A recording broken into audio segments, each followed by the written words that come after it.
Here at the 49ers Report, we've done a great job of growing the faithful community, and we want to continue to do that. And coming up, we're going to tell you a little bit about the Hi-Ho app, which is a Q&A app. And when we do tell you about that, we're really excited about it because it is going to allow us to involve you on our shows. You submit your questions, we answer them live on the show. We'll tell you more about that coming up here on the 49ers Report. Let's get into this first question from Sion. Heard that Raheem Mostert got a knee injury. How severe is it? Haven't heard anything about Raheem Mostert's injury yet.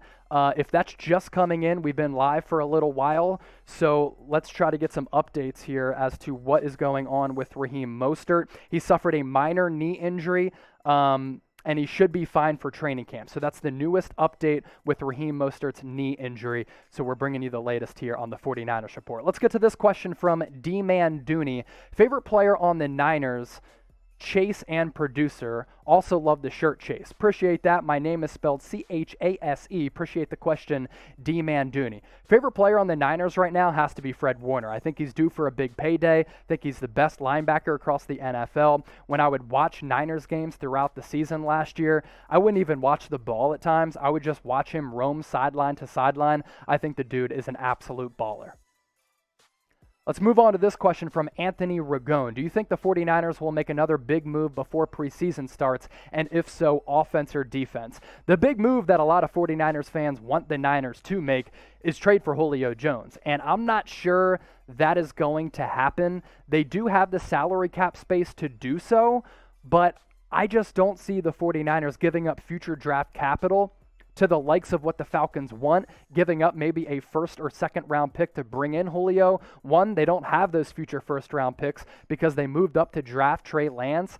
And I just think the price might be a little bit too steep, and other teams like the Tennessee Titans might offer just a tad bit more to lure Julio Jones away from Atlanta. So possibly a big move. I'm just not sure it's going to be Julio Jones, but that's one to still keep an eye on.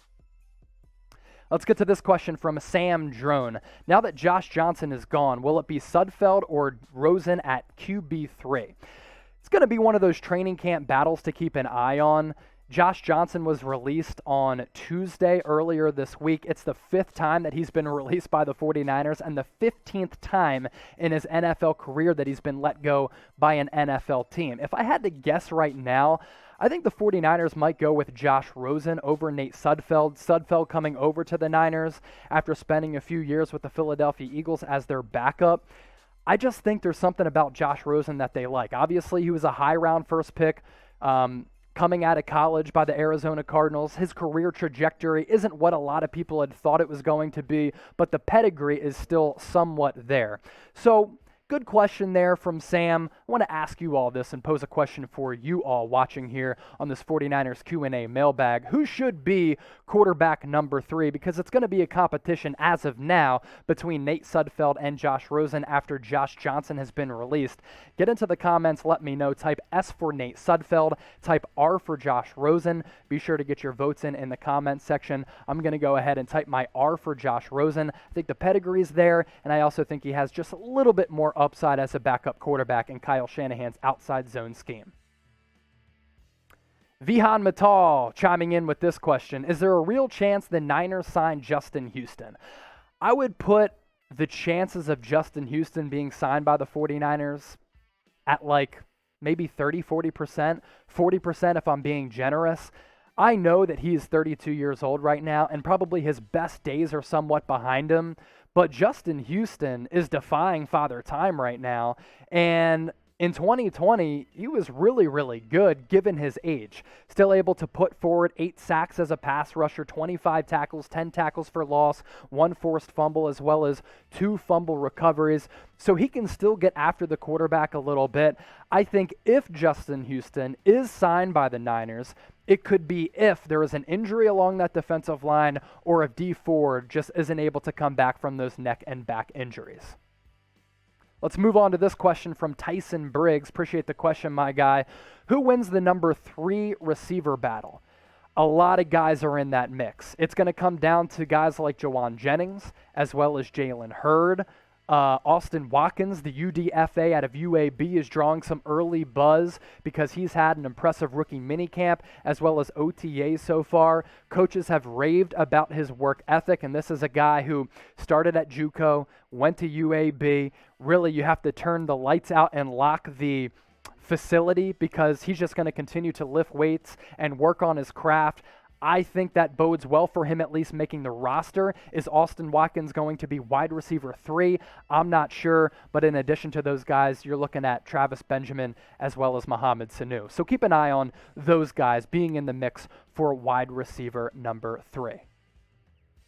We want to continue to grow the 49ers community here at Chat Sports, and there are a few ways that we want to do that. Obviously, we do live Q&A mailbags where you're able to submit your questions on the show, and we can see what you say. But how about getting your face and your voice on the show as well? We're looking to do that moving ahead in the future. So go to chatsports.com/49ers-HiHo and download the HiHo app. What is the HiHo app? Basically, it is a Q&A video app. So I want to pop up right now the graphic of me on the HiHo app because we now have a 49ers Report page on the app.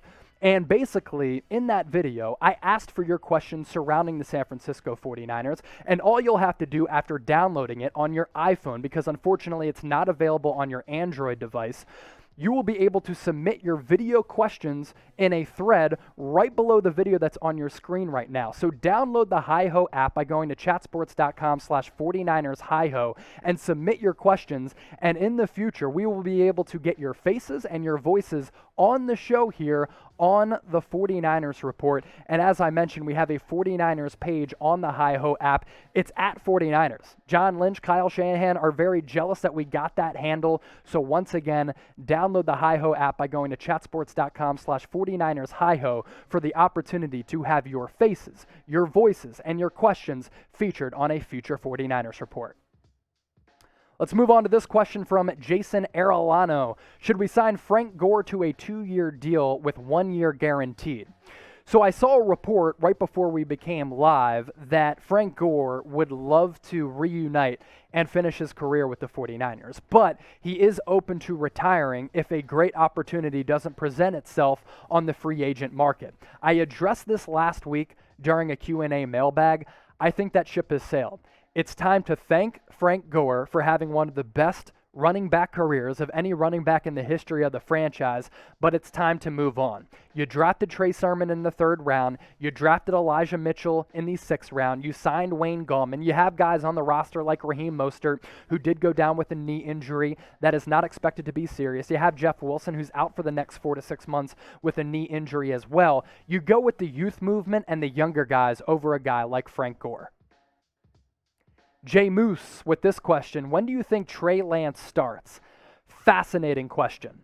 So in OTAs last week, he was up and down with his accuracy. And I've talked a lot about Trey Lance and his mechanics on the 49ers Report, of course, because he is somewhat raw, and he has had the propensity of getting a little bit out of whack with his feet, which then causes him to sail balls. And that's been one of the biggest focuses during rookie minicamp as well as during OTAs, is just kind of honing in on Trey Lance's mechanics. Now, he was a little bit rusty, a little bit off with his accuracy last week, but the word coming out of Santa Clara this week is that Trey Lance is dropping dimes. He's put zip behind his throws.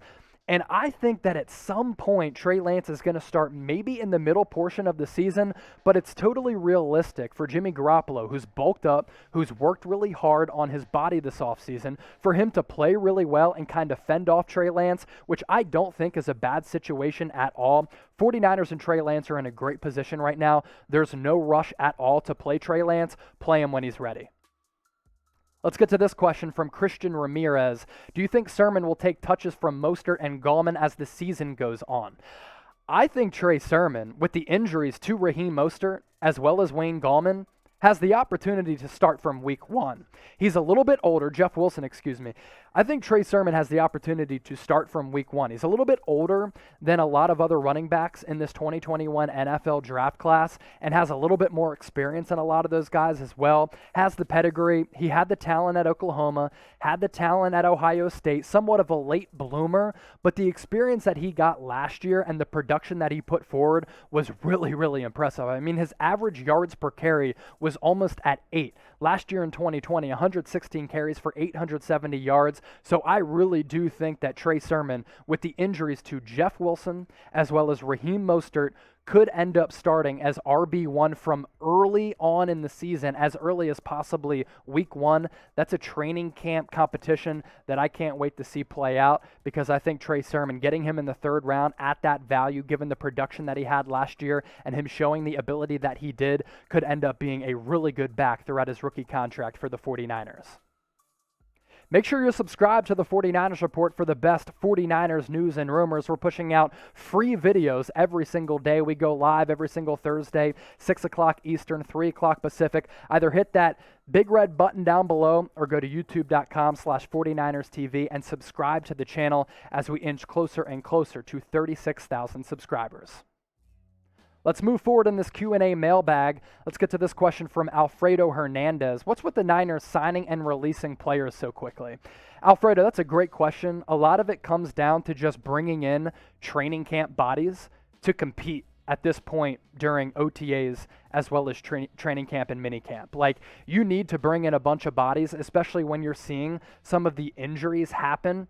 Now, luckily for the 49ers, who were ravaged by injuries a season ago, a lot of the injuries that are popping up, soft tissue injuries, injuries that you expect to see at this point in the offseason, but because those injuries are happening, you need guys who are on the field who are able to compete and basically just help you out throughout practices. That's why you're seeing a lot of these transactions happen. This question coming in from Lamont Barham. Do you think Hasty will get cut? If you asked me this question 3 weeks ago, I would say it's a realistic possibility. But now that Raheem Mostert has gone down with a knee injury, Jeff Wilson is rebounding from a knee injury that's going to keep him out for 4 to 6 months, you're now looking at a running back core right now that consists of Trey Sermon, Wayne Gallman, and JaMycal Hasty is now RB3 because Mostert as well as Jeff Wilson are out right now because of those aforementioned injuries. So I don't think he gets cut in the next couple of weeks, the next couple of months. He'll at least be a training camp body and a guy who's going to be able to compete for a 53-man roster spot, if not possibly a signing on the practice squad. Name a player who you want the 49ers to sign. At this point, it would certainly be a depth piece, or maybe there's an intriguing free agent out there that you think the 49ers should sign, like maybe Justin Houston, like maybe Richard Sherman. Be sure to get those names in the comment section down below. I'm going to go back after this video and see what you all come up with. Speaking of Richard Sherman, Wet Noodle 187 with this question. Any news about Richard Sherman? No, not at all. No news about Richard Sherman. Whenever it does happen, we'll keep you updated here on the 49ers Report, so make sure you are subscribed. I wouldn't be opposed to the Niners signing him. I still think he has gas left in the tank, and at worst, he could be a really good teacher, really good mentor for guys like Diamador Lenoir as well as Ambry Thomas. Adrian Belgrave, do you think Jason Verrett and I think he means Emmanuel Mosley could be a top 5 cornerback duo? I was so surprised that the 49ers brought these guys back on the contracts that they did, both short-term deals and the price tag, not high or astronomical by any means. I think it's tremendous value. I think when you look at the 49ers cornerbacks right now, they could be, if healthy, one of the deepest and one of the most well-rounded units across the entire NFL. Now, when you talk about star-studded talent in the secondary, maybe they don't rank as high as some other teams across the league, but if they max out, if they play really well, could they be a top 5 duo? I'm not sure about that. Could they be a top 10 duo? I think that's in the conversation for sure. Who's going to be fined by camp, producer Sam? Okay. So this question coming in from Scion. Heard that Aiyuk has a groin injury. How severe is it? The Brandon Aiyuk injury, not severe at all. He's going to be ready for training camp. Again, there are a lot of injuries that are surfacing right now during OTAs with OTAs in session. None of them are really severe. The most severe, Jeff Wilson and that knee operation that he underwent back a couple weeks ago. He's going to be out 4 to 6 months. None of these other guys, though, have been lost for the season or anything like that.